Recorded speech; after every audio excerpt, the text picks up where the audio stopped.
time, everybody, and welcome to the Jersey Shore Podcast. Today, we've got a packed show from breaking news to topics that will keep you informed. So please click the subscribe button to get notified of upcoming episodes. If you like what the Hammer talked about, then share the Jersey Shore Podcast to others. Damon also looks forward to your comments during this episode. Tonight's Jersey Shore Podcast starts now.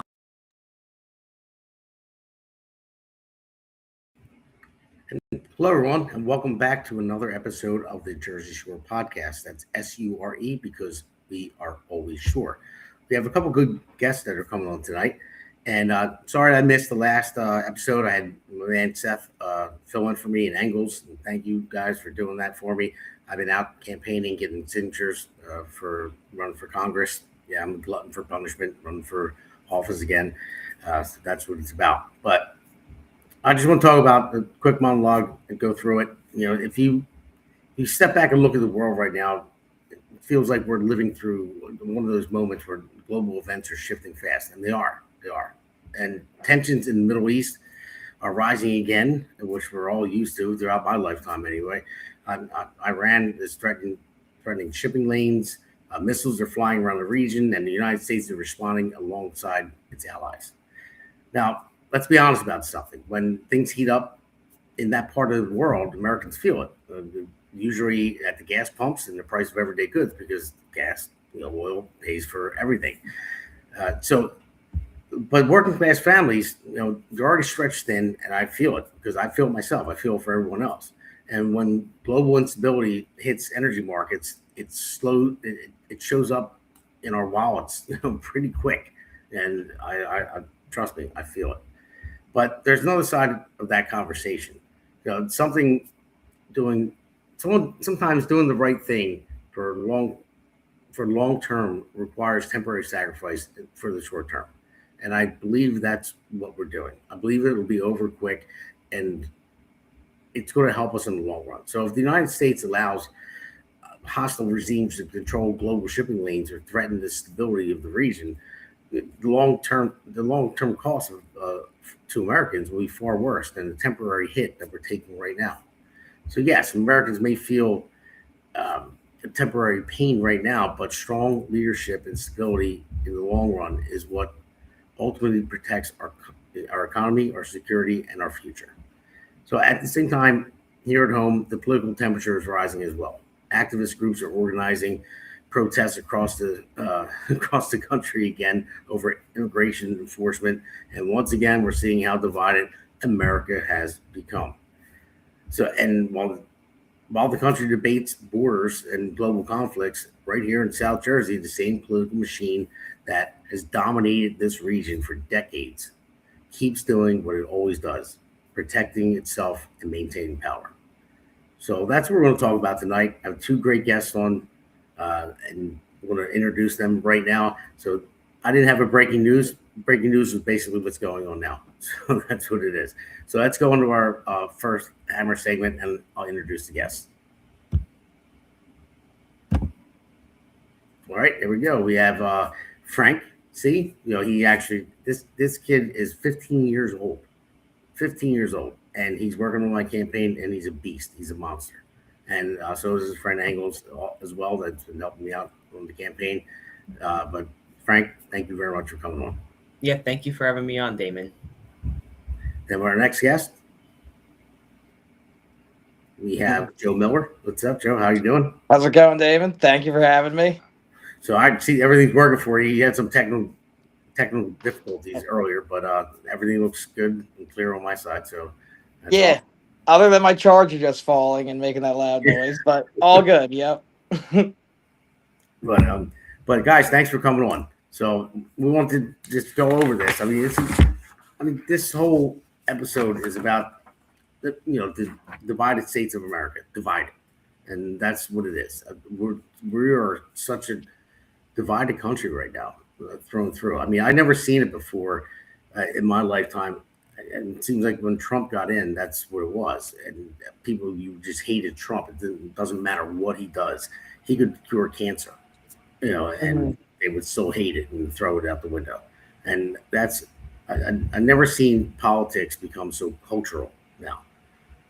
So Joe, if you want to talk about, introduce yourself where people can find you, because I know you're doing something else. But let's get this, started now while I'm having you on, and then we'll, in the end, after this, we're going to reiterate what you're running for.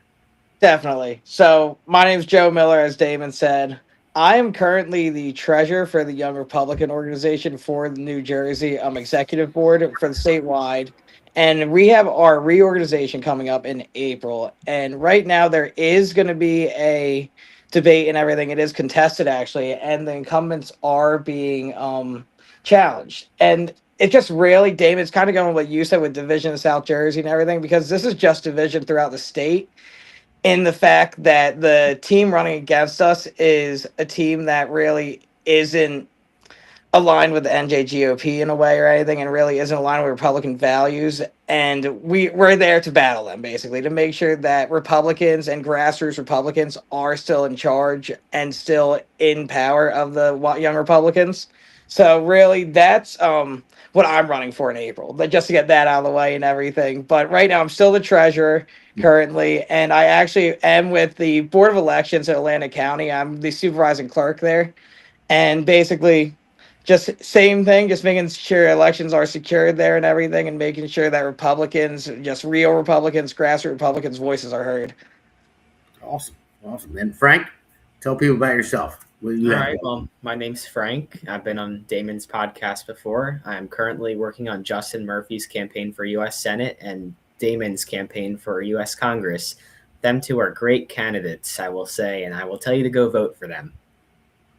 So thank you, Frank. I appreciate it very much. So before we get into this first Hammer segment, and Joe, I don't know if you know what the Hammer segment is. It's everyone out there that's listening right now. The Hammer is a long-standing joke between myself and Seth. He calls me the Hammer for some reason, and it's stuck. So I call him the Pirate, and then he calls me the Hammer. So that's what it is. That's why it's called that. You hit the nail on the head every time, David. Yeah, I guess what it is.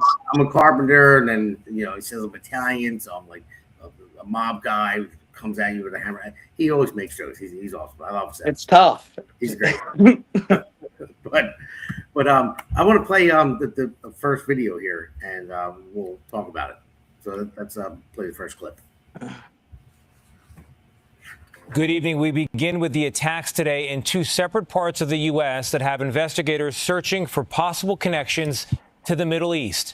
First, at around 10:40 this morning, a former soldier in the Army Reserve opened fire on the campus of Old Dominion University, apparently targeting a class there for ROTC cadets. One person dead, two injured, and CBS News has learned that the suspected shooter had ties to terrorism, a prior conviction, in fact, for providing material support to ISIS. And then early this afternoon, news of another attack, this one in a suburb of Detroit, where a man armed with a rifle plowed a truck packed with explosives into a Jewish synagogue and school, and then got out of the smoking vehicle only to be stopped by the synagogue's on-site security. While both attacks are still being investigated tonight, they present a potential pattern. What could be the second ISIS-inspired plot in the U.S. and the fourth synagogue shooting? So, Frank, I'll go to you first with this one. I mean, if you look at it, now, a lot of people are saying, yeah, we're attacking Iran, and it's going to cause sleeper cells to open up. I don't know if it's sleeper cell or not. I just think we're just so divided at this point, and there's a lot of crazy people out there that are doing these type of things. So do you think it's because of the attack on Iran that this is happening? Yeah, partially, but attacking a synagogue is an anti-Semitic attack. So I believe it could have been an attack charged towards the Jewish people. And I do think there are Iranian sleeper cells that were let in under the Biden administration. And I believe these people are starting to wake up because if they have connections to ISIS, what says that ISIS isn't telling them to start attacking America, since Iran cannot touch American homeland, but they can through sleeper cells. But Joe, I'll ask you the same thing. We look at the one attack, the guy that driving a truck in the synagogue. He was actually a veteran, American born, and where are they getting this from? And how are we so divided to where we could just do something like this? And I'm going to tell you right now, I hear a lot of things from people on, that I'm friends with, that they think the Jews own everything and and they control everything. I don't believe it is. I think it's just propaganda. I think they're winning the propaganda war. But one thing that they don't do is they don't drive bombs into buildings. That's all I can say. Now, not all Muslims are bad. I mean, it's a very good faith. I mean, it is. But when you're radical anything, it's always bad. Radical anything always leads to disaster. Yeah, they seem more prominent. They're more willing to kill a bunch of people at the same time. I've never seen anyone else do it other than back in the day Japanese kamikazes. But it's like if your religion tells you if you go and blow up a bunch of people, innocent women and children, that you're going to go to heaven with 40 virgins, wherever it is. The virgin's waiting for you in heaven if you do that. But I think here what's causing that sort of, not as extreme of level as what we're talking about, but with here, like with crashing into synagogues and everything and like attacking synagogues, it really goes with what the media is portraying, and I think they're What's up? Joe dropped off. We lost him. So, so again, he's been having technical difficulty. So, but no, my point is, I don't want to disagree with anybody. Well, I would like to. No, I'm sorry. I'd like to disagree with people with the way it is, but I don't hate anybody. I don't hate anyone's religion. I don't hate anyone's culture. But when somebody else comes at you and they really want to cause you harm just because you're different, that's a problem for me. And you see it's more prevalent with radical Muslims. Now, sure, there's radical Jews. I mean, just the radical left. I can't stand the radical left. I can't stand the radical right either. It's a problem. Sorry about that. Oh, he's back. Joe's back. Sorry about that. Finish your statement. So I was saying it was the media portraying it. It's the media portraying it as basically saying that, I don't know, since the whole Palestine issue and everything, they're really taking the side of that Israel and helping the Israel, and basically they're taking advantage of us. They're pushing that image on the people. And I feel like that's really what's causing people to be that's causing it to be anti-Semitic. It's not even religion-based. It's more that they're more upset that we're funding more of them than back home. I don't think it's even based on religion or anything. It's just based on national. Sure. Like on national politics. So what are your thoughts, Frank? Well, my thoughts on what's happening, this could be I know in the Quran, it does say to kill the infidels. That's what I believe it says.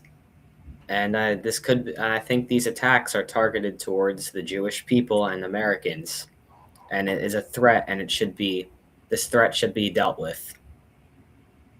Yeah, I want to play another clip right now. We're going to roll this, and we'll talk about this one as well. So let's roll the next clip.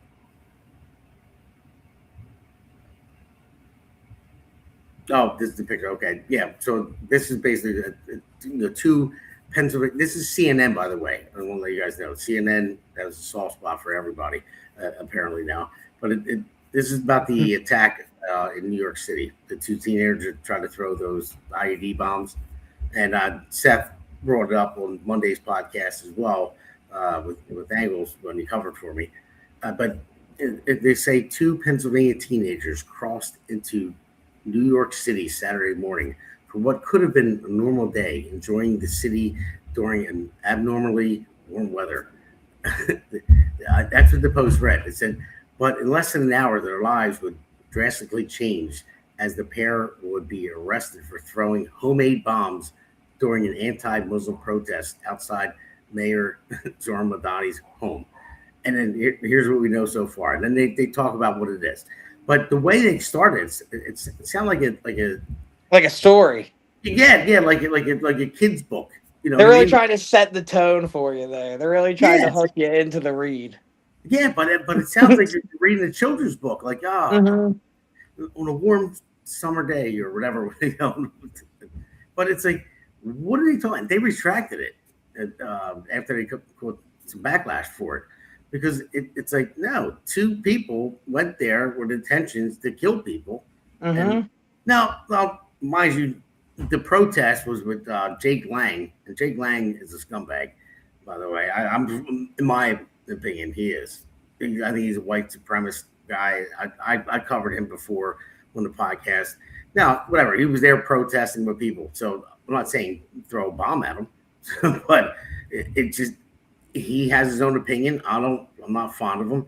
But when you have two young kids that get radicalized and they want to go and throw bombs at people that are just protesting, I mean, that's a problem. Like, we need to stop this. And it's happening too often. It's a problem that's happening. It's occurring way too often in a nation that we have to be working along the aisles. We have to be reaching across the aisle and to get anything done here. Yeah, and that's what we are, so broken with that. We are. But so, hey guys, listen, we're going to take a quick break, and then we're going to go to the next Hammer segment. Sounds good. Hey, it's great to be on with you. This is a great podcast. It's a lot of fun, and it's informative, and it's real information. It's none of the frills and none of the nonsense that you hear on the legacy media, just telling the story of what's happening right now. It's what I do with my newsletter that I get out to anybody who wants to see it. It's what you're doing with this podcast. America needs to know what the real deal is, and you're the real deal.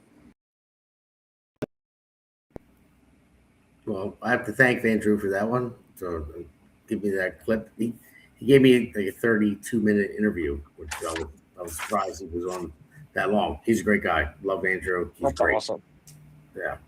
So this one is about the No Kings protest they're going to have again. So I labeled it a No Kings, No Brains protest, because these people are morons. They really are. They want to say he's a king, but they're allowed to protest against them. So if a king was protested against, he would wipe them out. Look what happened in Iran. When they protested, they wiped out, 35,000 people? Which is horrible. They chant "No Kings," which is ironic because they want the government to rule their life. So, good point. You're right about that. Want the government to rule their life, and they hate that we capture dictators. They hate that we capture kings. So make it make sense. I know. Make it make sense. It's crazy. It really is. I just don't get people. It's common sense. They go against every grain that there is, and they actually look stupid when they say one thing and then they act another way. I don't understand how the brains work. So that's why I said no brains.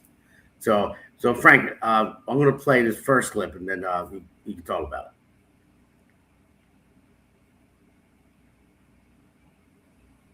it. It's coming up. We gotta grab the gun. We gotta turn around the guns on this fascist system. These ICE agents gotta get.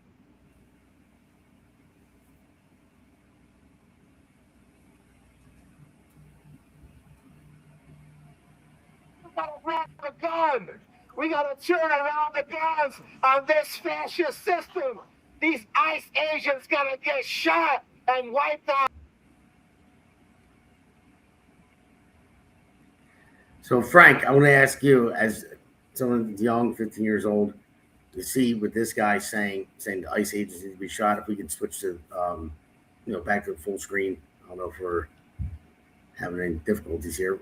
There we go. So, Frank, as a 15-year-old, hearing an adult like that saying these ICE agents need to be shot, calling them fascist, like, how do you think? Because you're the future. And Joe and we're old enough, and we're way ahead pretty much. But you're the future. What do you think about that? Well, ICE has been around since 2003, I believe it was, and they never protested ICE before this. And when you have grown people chanting to kill our federal agents, that is not okay. That is a threat to the people who are working and protecting us. Because these people put their lives on the line every day, just as a police officer does. And that's inappropriate. And you shouldn't be out there doing that, because when you see people my age online see that, And I know I hear from people all the time that ICE is this terrible organization. Sure, they have their flaws, but I support ICE, and I don't think people should be out there chanting against them and screaming to kill people.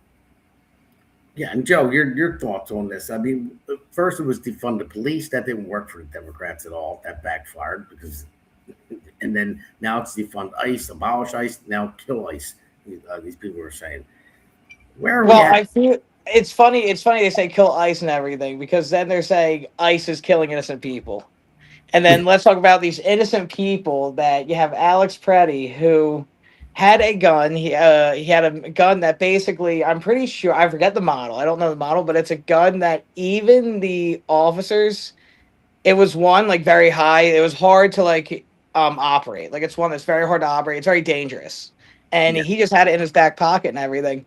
If any person got involved with a gun in their back pocket in a police stop, say so your car's getting pulled over, someone comes over with a gun in their back pocket, says, I'm interfering, I don't get involved, they would get shot. They would probably wouldn't end too well for them. And that's exactly what happened in this case. And people are upset about this when they're not looking at the full picture of it. They're really just seeing, they're really thinking they're just capturing innocent people. And I just don't get why people think that at all. Yeah, the media says it all the time. They're arresting U.S. born citizens and deporting them. They're not. They're not, and that's the thing. How do they get away with saying that? And people believe it because that's why I started this podcast, because I thought that media is more powerful than politicians at times, because who watches the TV all the time? Everyday people come home, they see what they say, and they're like, "Oh, this is what happened." And they're like, "Oh no," and you influence people that way. So that's influencers are skyrocketing, and you're one of them. They're skyrocketing and getting the voice out there and getting. Look at everyone. Look at Jake Paul, just got endorsed by Donald Trump, and he's not even in politics yet. It's for any future political career. Yeah. Like, so. But no, it's just important. So I'm just going to roll the next clip after this and just keep going on with these people. It's unbelievable. Listen what this woman says. No kings protest. We need to get ourselves together, and we might even need to be a little bit meaner, because the Republicans don't mind being mean. And by mean, what do you mean? Do you mean protesting? Do you mean maybe we have to, I don't know, stop being so nice? people on the other side are going to say that they feel like the Democrat Party has been mean recently with Charlie Kirk being assassinated? He's a piece of garbage. Of course we were mean. I am so tired of people saying, oh, but, it's a terrible thing. No, Hitler is dead. I'm glad Hitler's dead. Evil people have no place in my world. He was a hateful human being.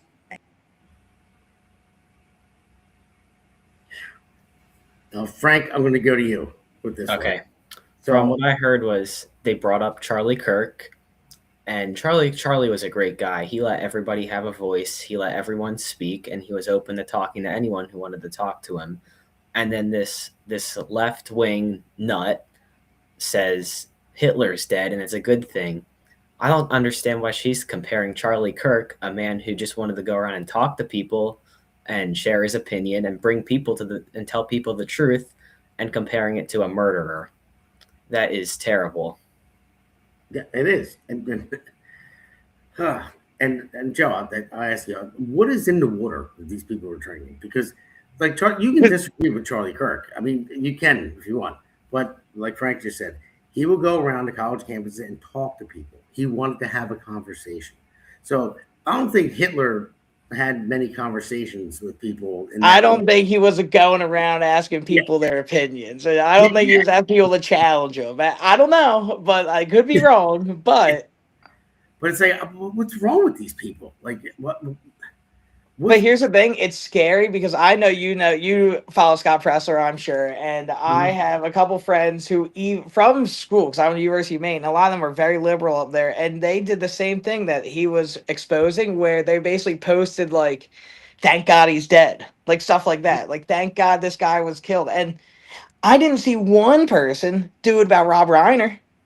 He was the most liberal attacking guy there was. And his son, who again is just as liberal as he is, went and killed him. But none of us said, thank God Rob Reiner's dead.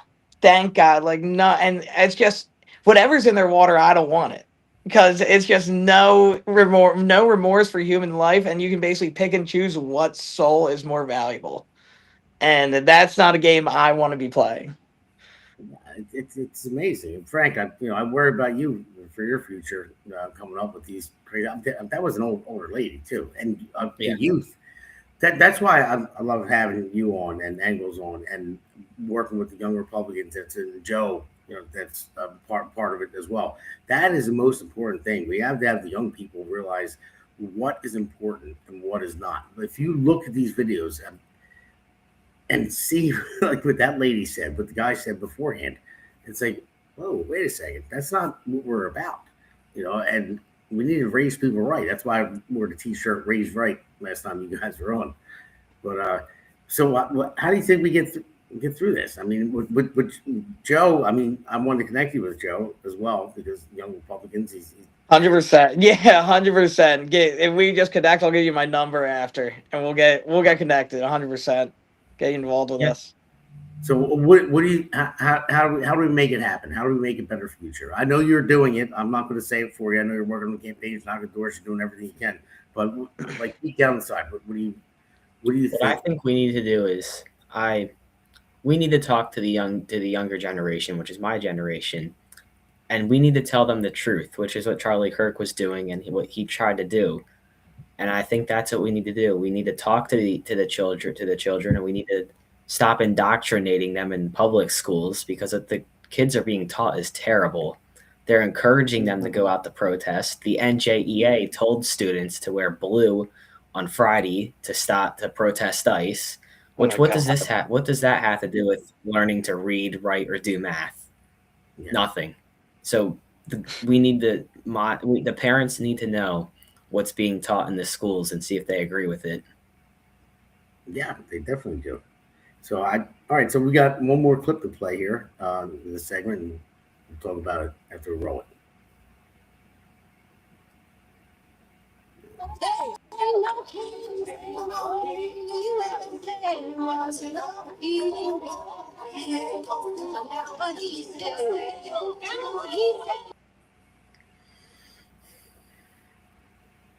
I mean, I don't really know what to say about that. Honestly, I don't know. It just they look like people that are on drugs.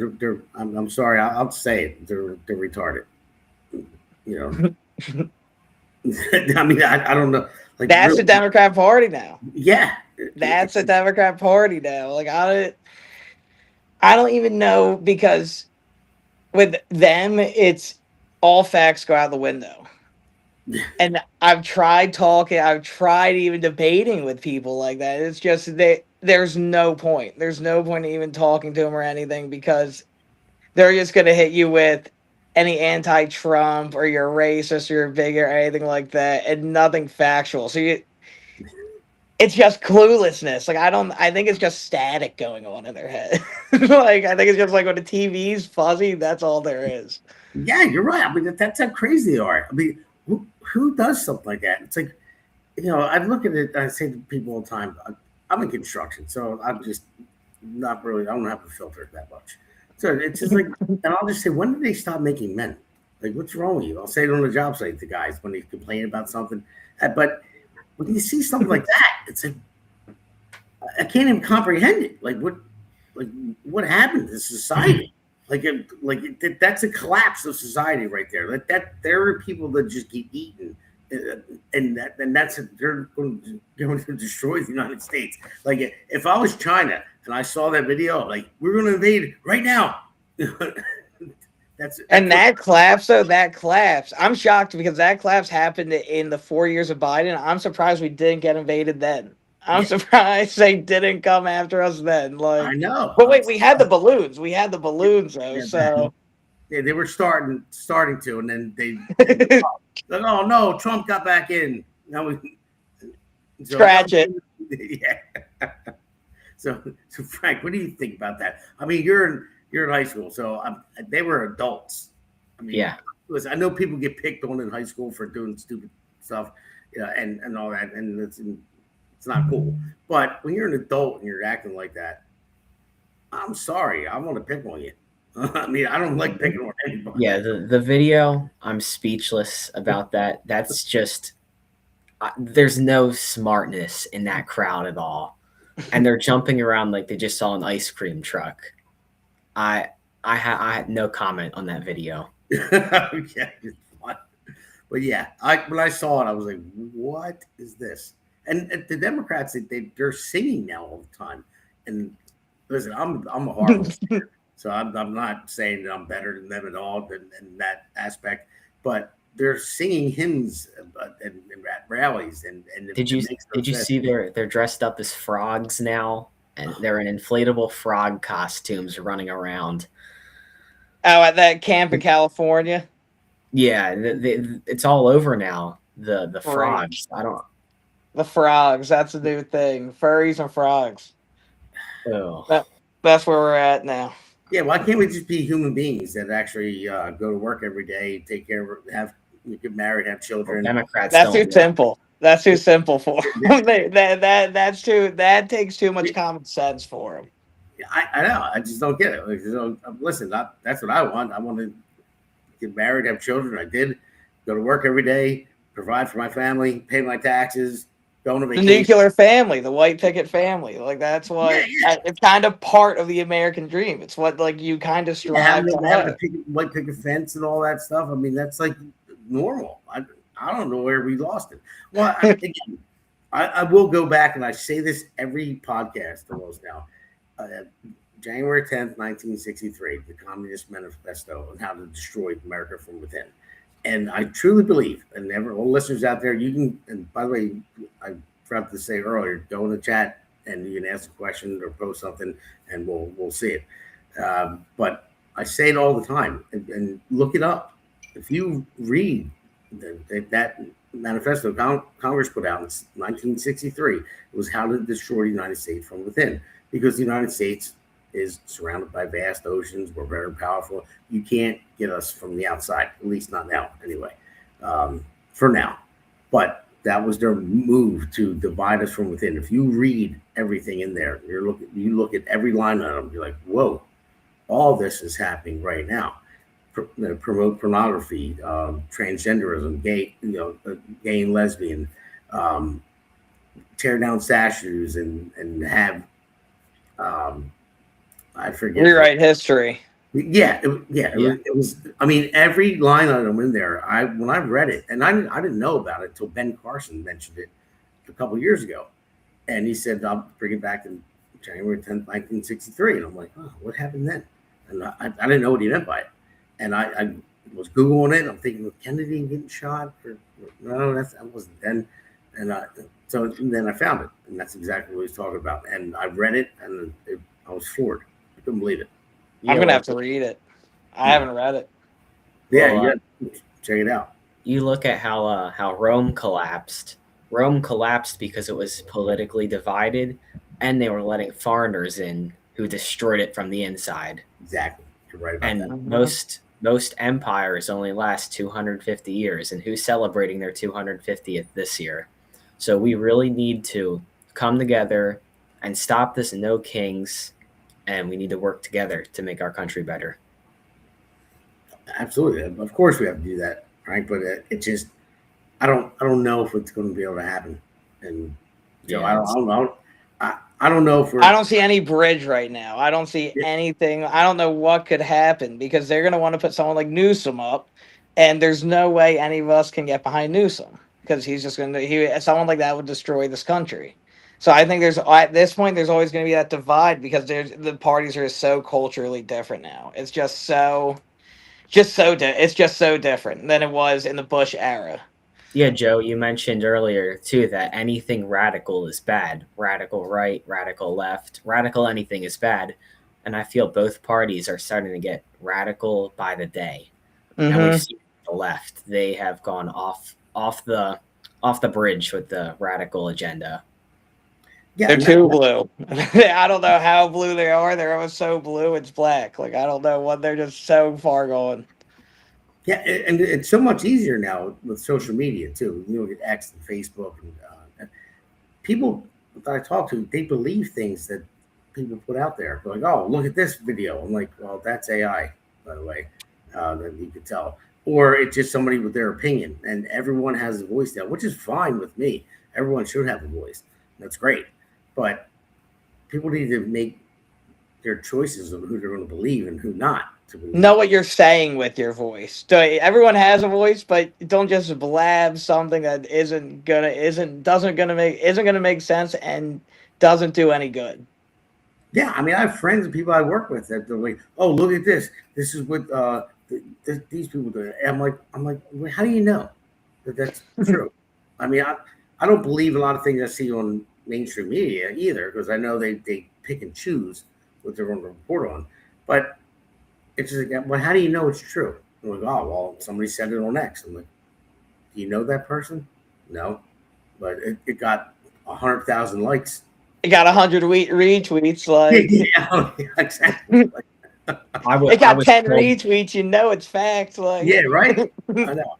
I was told the other day when Trump struck Iran that Trump sent ICE to Iran and killed the Ayatollah. I'm like, where are you getting your information from? They tell me TikTok. I heard Vance went personally. I heard he just sent JD. He just sent JD with one handgun and said, "Go get him." Listen, I would believe that people would say that, and people would believe it for some reason. But all right, guys. Well, we're getting on to the end of this Hammer segment, so we're going to take a quick break, and we'll come back for Hammer 3. Welcome to America's Pulse Network. This is APN's very own White House correspondent, Alexandra Levine. This is so amazing and miraculous. We've never had a president in the history of our nation doing this. And we hope to God that he continues doing this forever and ever. Thank you. God bless you, everybody. And God bless President Trump. And God bless you. Hello, everyone. This is Alexandra Levine with the America's Pulse Network. I am the White House correspondent right here in the heart of D.C. as President Trump is celebrating 250 years of America and the military. Subscribe and follow America's Pulse Network on the above social medias.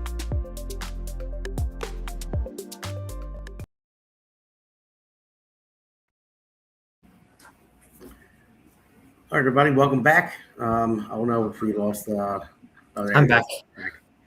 So this one is this South Jersey machine, and I'm sure you guys know what that is. It's the Norcross family. It's a South Jersey machine, and they control everything. Most powerful family in the state of New Jersey, and I would say, arguably, not that I'm saying it, the most corrupt family in the state of New Jersey, and it's not me saying it. It's these headlines. I'll say it. Yeah.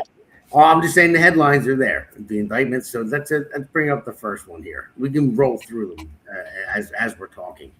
So there you go with the NJAG corruption investigation focused on George Norcross's influence over the Camden County waterfront developments.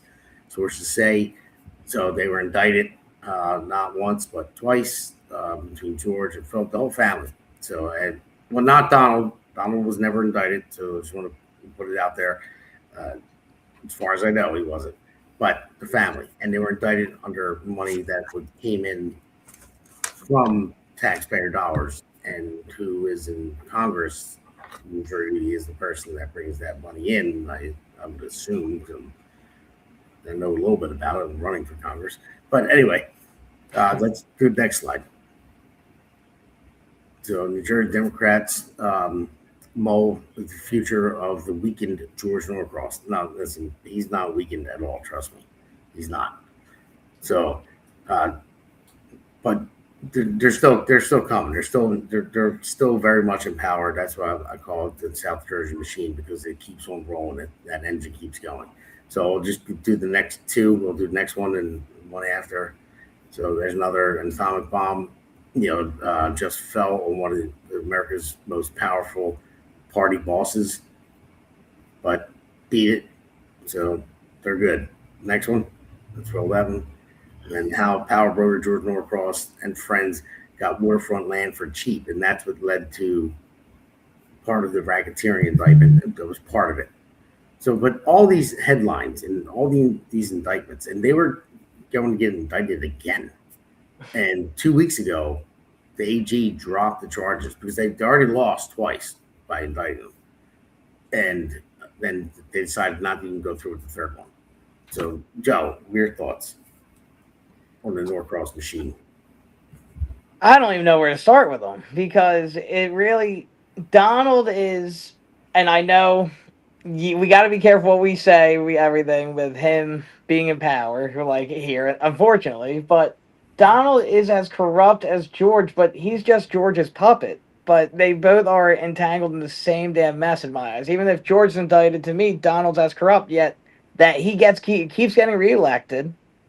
He just keeps having all this money funded to him, and it's because now the people in power, Democrats, they're even scared of him. They're sick of him. I work in Atlantic County. I haven't even told you this story, Damon. So the Atlantic County Democrats, they actually, I know a couple of them. They have their conventions and everything. Donald Norcross sends Camden County reps to their conventions. He has influence, and they know for years he's had influence in even the Atlantic County elections. He goes all over South Jersey, and it's even reaching to the Republican Party. In my eyes, it's even in Ocean County Republicans. I feel that anything he touches, or if you do any business with him, there's something going on with you, and there's something corrupt, and that's my 2 cents on him. Literally everything he touches is greasy. No, for sure it is. And he's been very active. And Frank, you and I talked about this before. I've never seen him so active on social media or having as many town halls as he has been having. He was always under the radar, and he never, I watched every congressional hearing I possibly could. Well, I think this is his last hurrah.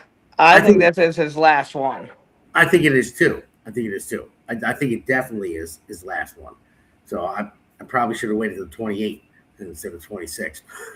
Well, I did hear, again, I didn't even get to tell you, we have to catch up because I'm just saying it here. I've heard that Norcross, to replace him, they're going to put Moen. George wants to put Bill Moen. It's only been Bill Moen to run for Congress. However, Camden County Commissioner President Lou Capelli is going to go against them and run for it as well in primary. And that's going to that will happen next congressional election. So we'll see. But and Frank, we were talking about this too. Donald Norcross actually showed up at a Republican fundraiser. Yeah, he did for Justin Murphy. It wasn't for him. It was for Waterford Committee. Justin Murphy was a guest there, and he showed up there. And it was it was at Alligators. It's kind of like, I'm not going to call it dive bar. It's not. It's somewhere where Norcross wouldn't usually be, but he showed up there and crazy. And he wanted to talk to people there. So I don't know what he's afraid of. So Frank, you think he's afraid of the? I think it's going to be his last hurrah, like Joe said. But do you think the SAVE Act is scaring him? Absolutely, I definitely think he does. That is scaring him. And I wanted to say that Norcross has his best friend, Steve Sweeney, is our Gloucester County administrator, who is making $280,000 a year, which, keep in mind, is more than the vice president of the United States. So he has ties everywhere. George and Donald do. And also, I don't picture Donald Norcross hanging out at Alligators. That's not a place he would be. Hey, I wish I had the clip to put up there from the last podcast when I had Sweetie. I was making more than the vice president of the United States and all that. I wish I had it, or I'd throw it up. But you can go to the previous podcast. Even though he comes in last in their Democrat primary for governor, but we'll just slide that under the rug. Yeah, it's amazing. He represents Sweeney represents like somewhere around. I can't remember the number off the top of my head, like 500,000 people.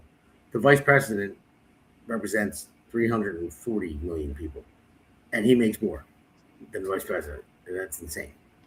And the Democrats appointed him to this to the county administrator role, while he is the Democrat county chairman.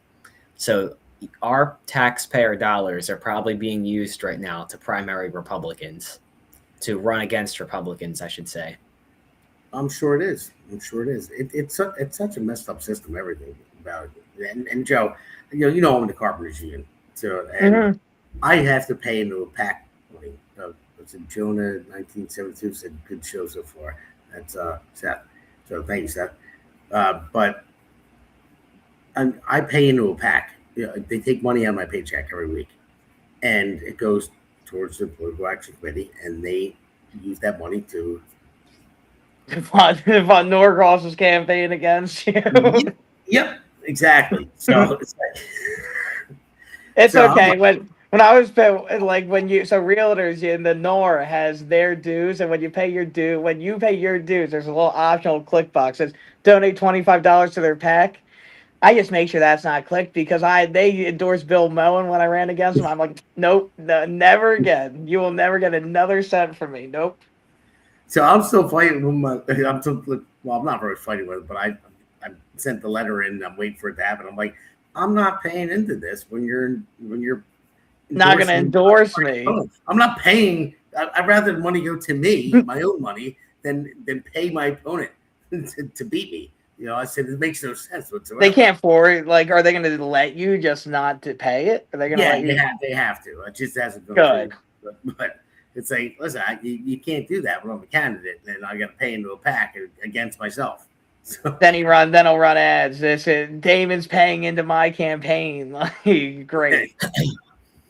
Oh, and Heather just said our old boss in Middlesex County Administrator John Palmia, I remember him, is making $307,000 a year. Jeez. That's insane. But he represents a little bit more people, 800,000, I believe. Not 340 million like the vice president, but 800,000. So he deserves $307,000 a year, which is crazy. But that's the times that we're in right now. That's why we need to change all this. Mm-hmm. But all right, guys. Well, listen, we're going to take another quick break. We're going to this last segment. Will be a quick one. We're going to do the Patriot and the Loser of the Week award, and we'll go into that. So I'll take a quick break. America's Pulse Network. The mainstream media is bought and paid for. The truth is twisted to fit their agenda. But America is waking up. Because podcasts are the future for trusted media. Welcome to the America's Pulse Network. It is a network built by patriots that upholds the Constitution. But America's Pulse Network stands for God, truth, and the America First movement.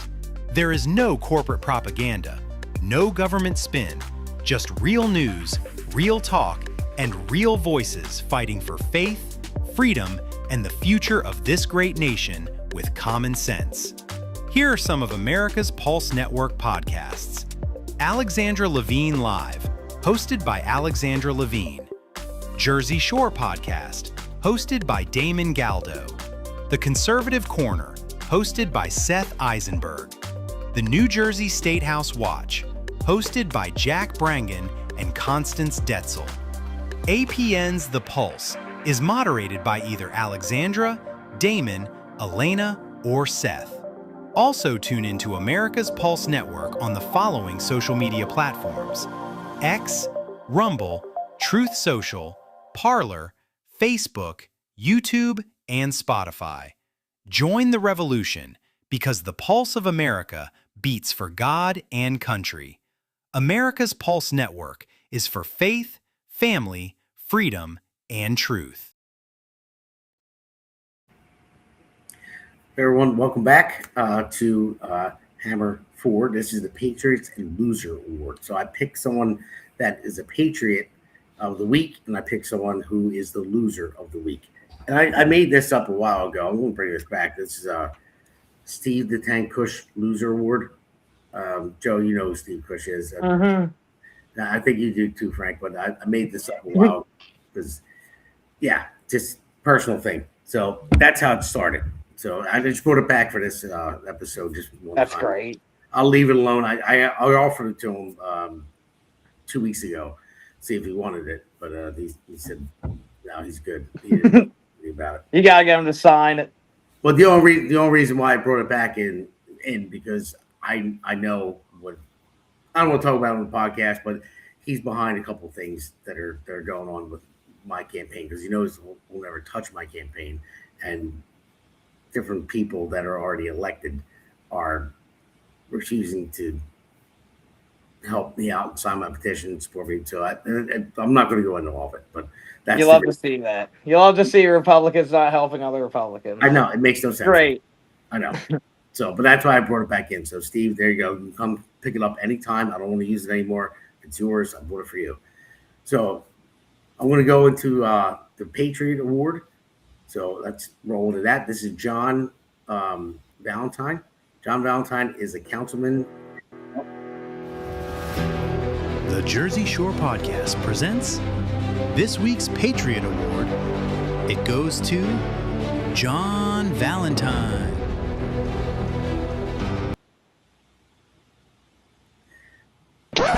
Yep, that's me. You're probably wondering how I ended up in this situation. John, I gave you a chance to speak. It's my turn to speak. So now you are proposing that we ban all data centers. But now you're here and opposing it, so I'm opposing it. Why are you doing council? Why are you not opposing it? Now all of a sudden it's campaign time, and it makes me wonder. I saw you sitting there taking selfies a little while ago with the crowd and all that. So we know this is a political stunt by you. Let's get Councilman Valentine to...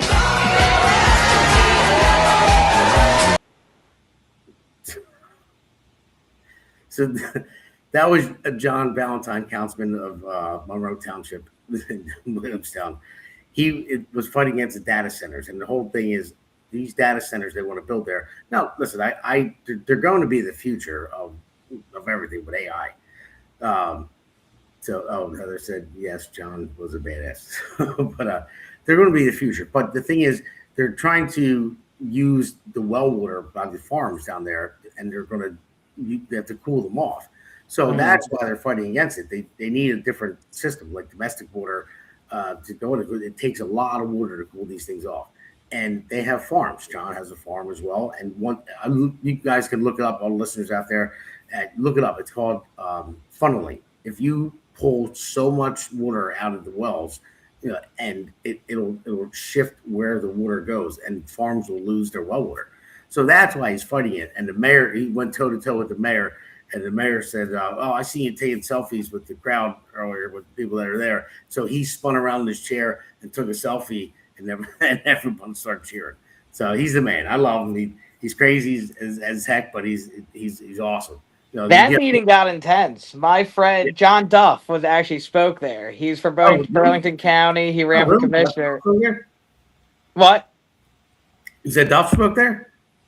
Yeah, John Duff that spoke there. Yeah, and he went hard with him, man, and he tore into him, and they were like, "You're not even a Monroe citizen." He was like, "I don't care. I'm a Piney from Southampton, and I'll stand up for Pineys all the way from there, all the way to Atlantic." And they start cheering, that whole meeting. That mayor's mess. He's done. He's done because people hate these things. I just saw one in Vineland. I saw someone posted a reel in Vineland where they're mourning, just blasting this noise. It sounded like a jet for hours. Yeah, and Frank, I don't think you met John. Well, no, you met. You may have met John Duff. Yeah, well, no. You're John. You're John. Yeah. Well, I met John Duff too. He's on a podcast a couple times. But John Valentine, Frank, you met him. I know John. Yeah, so he's awesome. He's the type of guy you want on your side. He does everything for the people, and he's a great guy, and he'll tell you exactly what's on his mind, and he won't lie to you. And he went toe to toe with the mayor, and he just slammed him at that meeting. So. But all right, so we'll go into the loser award. And I hate to say this loser award because it's somebody that I used to like. I'm not saying I don't like him that much anymore. I mean, he has some good stuff he puts out there, but the stuff that he says now is kind of throwing me off. So I'm going to give you the loser award, and we'll play the clip of why I'm giving the loser week award. Unconditional surrender means foreign troops get to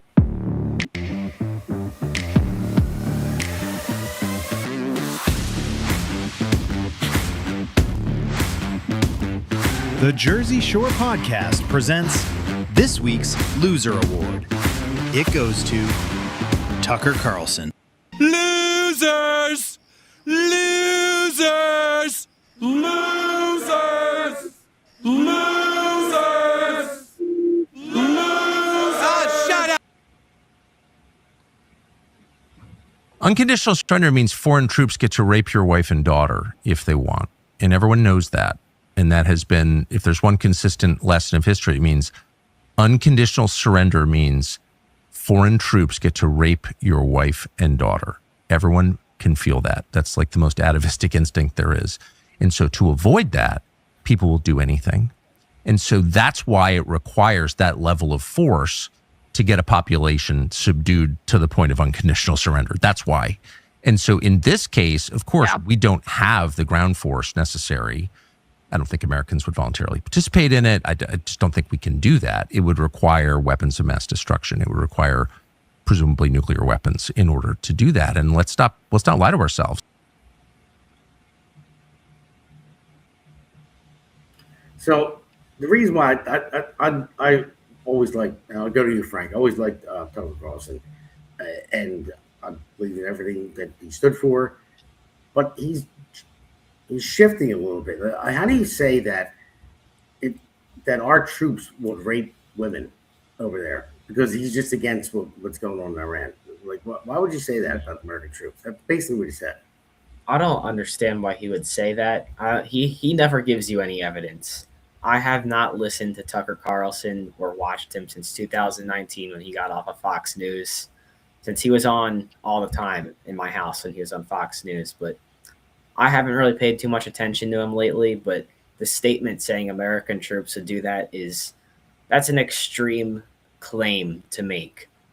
And I just think he went off the deep end. Joe, he didn't specifically say American. He said unconditional surrender means that the troops can rape your women. So he didn't say American, but he was talking about what's going on in Iran. So you didn't have to say it. Trump asked for unconditional surrender from the Iranians, and then he goes on this podcast and he says that. So obviously he's talking about American troops. Like, I just think I don't know what happened with him, honestly, man. Because again, like you two, I was a huge fan of him. Like, I really did like him, and I still am a fan of him. But I just think since he got kicked off the air, he's just been kind of not radicalized, but he's just trying to do what he can to keep the views, I think. And almost to an extent, if the media that gains popularity is talking negatively about Trump or about what Trump's actions are, then he may just be tagging along with them, just trying to get the views. I think it's for clickbait, to make money, to be controversial. And we have off 9290 said it's what the Iranians might think. I mean, yeah, possible they might think. I don't know. I don't know if they think that, because we don't have boots on the ground and we're just bombing them, getting rid of their ICBMs and all that, and their nuclear capability. I don't see boots going on the ground. I hope it doesn't happen. I don't want it to happen. There may be some, just to clean everything up when it's all over, possibly. But I don't think it's going to be a long-term war. And I think Tucker doing this for clickbait. And I agree with you.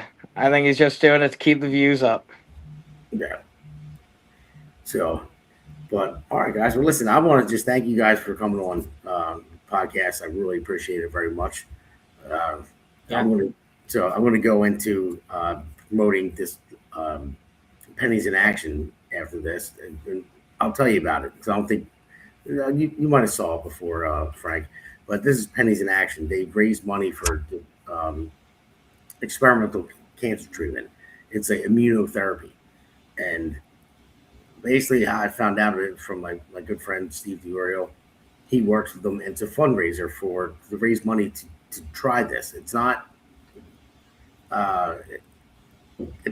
like a usual treatment yet. It's not approved for anything, but you're allowed to to experimentally use it. But Trump had the Right to Try Act that he passed last term. So if you're terminal, you're allowed to try something that may work for you. And Pennies in Action with Dr. Zanicki, the breakthrough treatment that he has come up with. So basically, they take your own immune system and they make, the way he explains it, like, listen, I'm not a doctor, but the way he explains it, they take your own immune system and they make a nuclear bomb out of your own immune system and they inject it back into you.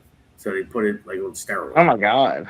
And because you know how cancer, it eventually it'll fight and it'll beat your immune system. But if you have something that attacks the cancer faster, your own immune system, then you can actually beat it. And stage 4 metastatic breast cancer that my sister had, she went through everything. She went through double mastectomy. She went through chemo treatment, proton therapy, everything. And she was stage 3 at first and then metastasized her bone marrow. And now she's stage 4. And she was deemed terminal. And then after me finding this, through my good friend Steve Lorio, and I went and to one of the events and I recorded Dr. Zanicki giving the speech, all the slides. And I'm like, oh man, this is amazing. And I sent it to my sister. And I didn't know she was in Florida at the time looking for schools for her daughter, for my niece. And it's at Moffitt Cancer Center, and it's on campus where she was. I sent her the video, and she watched it, and then she looks up, and she's right in front of the building. So, oh my God. Yeah, so she went right in and called me, and then I took her to the next event, and she met Dr. Zanicki, and then we did a GoFundMe for her because there's everything is fundraising for this treatment. So she had to fly to Florida 20 weeks in a row. And, she went down there and we raised her money, and all of her friends, threw a ton of money at it so she could make it there. And we got her into the free trial, and it's working. That's awesome. So that's freaking amazing. So everybody out there, Pennies in Action, August 18th. This one's in Malvern, PA. We always have one in Violin every year too, as well. But it's a great organization, and they're doing great things. And so anybody wants to go to that event, just scan the QR code and buy some tickets, or you can donate towards it because it's awesome for people that have cancer, and not just breast cancer. They're doing wonderful things with other cancers as well. So after this, I don't know if we want to go into the candidates that are running. So there's a bunch of candidates that are running. I'm just going to run through it real quick. I'm trying to build a coalition with people, with these candidates up and down the state, because I think the Republicans, like I said before, need to stick together. So we have Justin Murphy for Senate 2026. That's our next senator right there. I hope so. Justin, if you're watching, listen to Frank. Get technology up. But no, Justin is a great guy. He'd be a great senator. I love him to death. He's awesome. And then we'll go to the next one. Oh, who's that? Oh, that's me. I don't know him. I don't know. I think would that guy be a great congressman? I think so. I don't know. Maybe not. What do you think? Maybe not. We'll see. Future congressman right there. Yeah. So hopefully we're going to do it. And we'll go to the next one here. Yeah, my man Van Drew. Give him a big plug. He's a great guy. Van Drew is awesome. Love him to death. And so let's go to the next one. Jason Cohen, CD3. CD3, he's an awesome guy too. We talk a lot. He's been on the podcast multiple times. So I know the picture on the bottom there, it has some hair there, but it's gone. Just like mine is going too. So sorry, Jason, I put you out there for that. But no, he's a really good guy. He's very he's determined, and he is. Oh no, my son just came over. So, I said hi. So, all right, let's go to the next one. So we have Chris Smith here. Now, Chris, I I'm honest, I have never talked to him, but I like him a lot. I looked at the platform, so I figured I'd put him in here. He hasn't been part of what we've been trying to do. I'm trying to still recruit him and get in touch with him, but I love his platform. I love what he's trying to do. Next one. Hillary Herzig, she is awesome. And I would say I'm glad she's not running in my district because she's a beast. When I talked to her on the phone when we had our Zoom calls, she is direct and she's forward and she's hungry. So I'm glad I'm not running against her because she's a tough one and she will be awesome. So next one. That's Tom King Jr. comment. So hopefully he gets back in. I'll throw him in here too. We need him to get back in. He's got a tough race, but I think he's going to win again. So just everybody out there, get out there to vote for these people. So let's go to the next one. This is Tiffany Barris for Congress, and she's awesome as well. We've been talking here and there, and we had the Zoom call together trying to get every Republican elected. So everyone keep your eyes out for Tiffany Barris. We'll go to the next one. Then we have Carmen Bugo. Carmen, I have not spoken to him directly. Again, he's the other one I haven't spoken to, but I want to throw him in here because I saw his platform. I know what he's about, and he looks like a great candidate. So make sure you get out there and vote for Carmen Bugo. Next candidate. And then Joe Hathaway is the big one, going after, it's in April, right? Like Cheryl's. The special election, CD11. Yeah. So I have not spoken to him. I reached out to him yesterday, so I'm waiting to hear back. So I want to get him one as well because that's an important one. And then you have Greg Milley, who's hands down awesome guy. Talked to him a lot. He's in CD12. So make sure we get out and vote for all these candidates. Name them too. But Joe, we need Damon. We need Damon CD1. Get him in there. We definitely need my dad. Yeah, we gotta give a shout out to our Gloucester County Commissioner candidates: Martino Cartier, Catherine Falcone, and Barb McCormick. Yes, definitely. So thank you for that, Frank. And then Joe, if you want to just say again, This isn't a statewide race or anything. It's just with us again. It's with the Young Republicans, of New Jersey. We're in April. It's going to be our convention, our reorganization for voting on the executive board. I'm the current treasurer and I'm running for re-election. So if you're a Young Republican and you're in a chartered group, or even if you're not, feel free to reach out to me. I'll get you involved. I'll get you into your organization, and hopefully I'll see you in April. But yeah, any help with that campaign would be greatly appreciated. Anyone listening. All right, we got to make you some kind of promo to put on the podcast. Some logo or something. Yeah. Oh, yeah. We just got our slate together fully today, for like a full slate and everything. As long as one person from Burlington County agrees. He had to go to Pocono, so I'm waiting to hear back from him. But we have our full slate. Should be good. So, all right. Frank, you got anything else before we jump off? I wanted to give another shout out to some people who really helped me get involved here. Was our Washington Township Chairman, Steve Pacarduni. He helped me get involved. Our Gloucester County Commissioner, Nick DeSilvo. He really helped me get involved. Damon, you helped me get involved in your campaign. You took me in. So did Justin Murphy. So let's get you two elected here. Yeah, and then Adam Wingate, our Gloucester County Chair, again, getting elected again after this primary during the reorg. So, but all right, guys, thank you very much for coming on. I really appreciate it. I'm sorry I got bombed with this guy just jumping in. Never apologize for that. I want him to run. I'd rather sit back and let him run. But he's not old. Dad, he'd wipe Norcross. Yeah. He'd wipe Norcross. Dad, I would win if you get off the ballot and I go on. I think I'll get signatures every second. All right, well, you got to be 26 though. That's the thing. No, I don't. You can be 5 years old and taking signatures. No, not signatures. I think men on the ballot. So, but all right, guys. Thank you very much for coming on. Thank you, Damon. I'll talk to you after the show. All right. Sounds good. See you guys.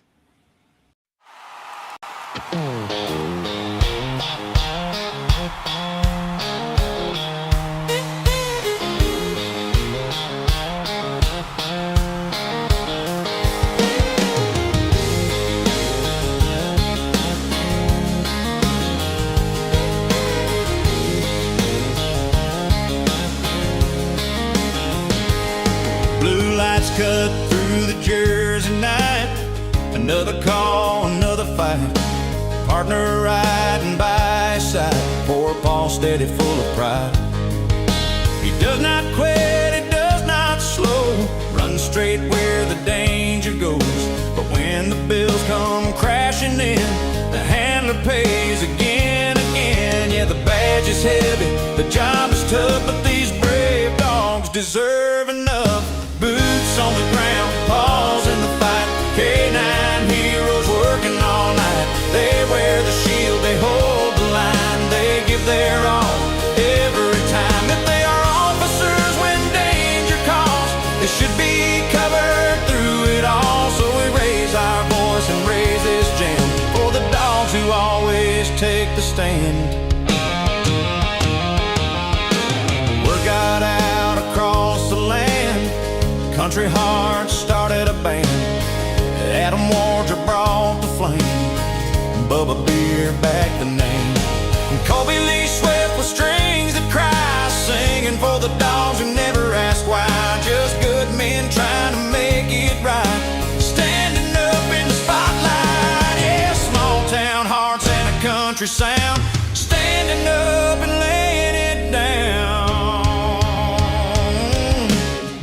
On the ground, paws in the fight. K9 heroes working all night. They wear the shield, they hold the line. They give their all every time. If they are officers when danger calls, they should be covered through it all. So we raise our voice and raise this jam for the dogs who always take the stand.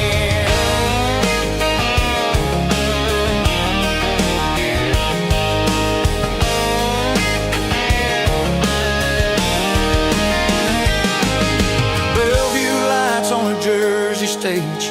Crowd gets loud, the good hearts raise. These dogs do not choose the line, still they cross it every time. Till the budget makes it right, we will sing into the night.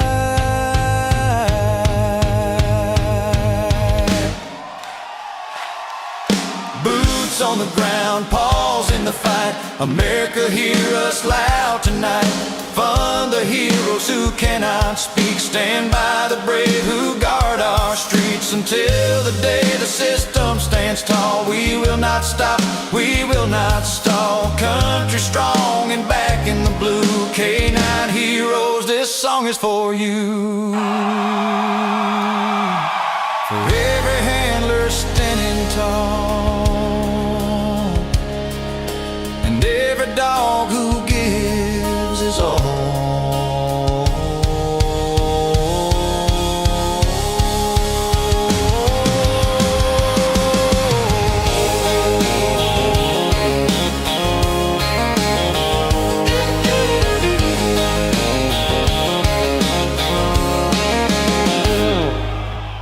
Yeah,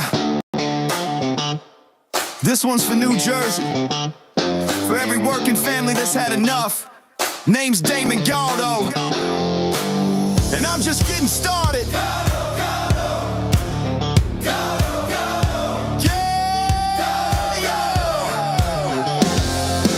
Job site dust to the streets of the shore. Steel-toed boots, yeah, I know what I'm working for.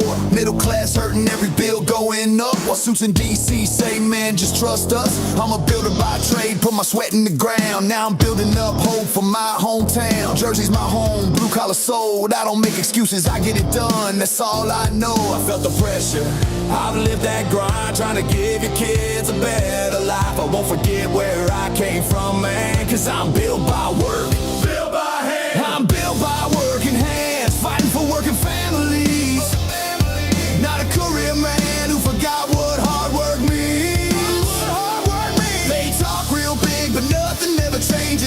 keeps drowning in the same old pain. I'll build a future strong for our kids in this land. I'm Damon, Galdo, built by working hands. Yeah. Donald Norcross been there year after year. Same old story while the struggle's still here. Claims he's for workers, but look around town. Rent sky high, grocery bills breaking us down. Where's the relief for the middle class grind? Cause all I see is folks falling behind. I ain't got decades in some DC chair. I got skin in the game, cause my family's here.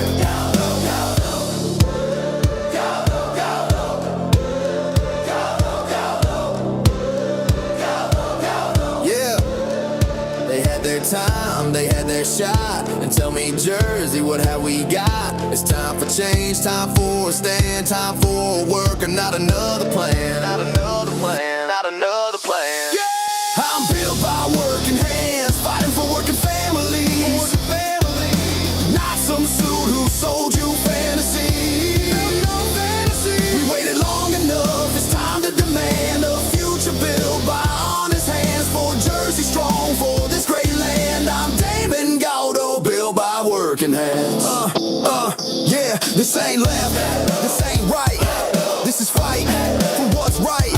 For every mom working double shifts, every dad praying they don't miss. I'm running for my kids, running for yours, for a state that deserves so much more. Not talk, that's the plan, let's build it back with a working man. For our children's dreams, for a better way, I'll fight for Jersey every day. No empty words, I'll take the stand, cause I'm built by work.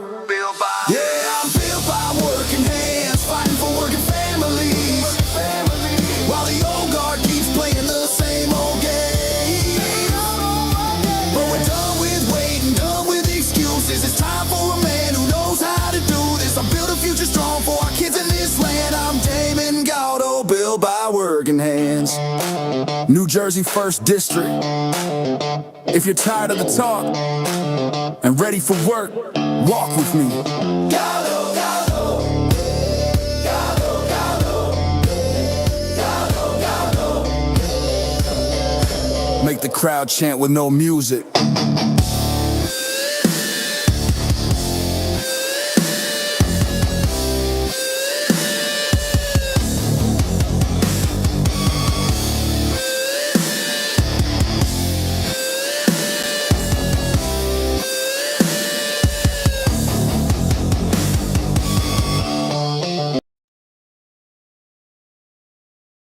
The Hammer thanks you for watching tonight's Jersey Shore podcast. See you at the next packed show, from breaking news to topics that will keep you informed. So please click the subscribe button to get notified of upcoming episodes. If you like what The Hammer talked about, then share the Jersey Shore podcast to others. Damon also looks forward to seeing you on the next episode.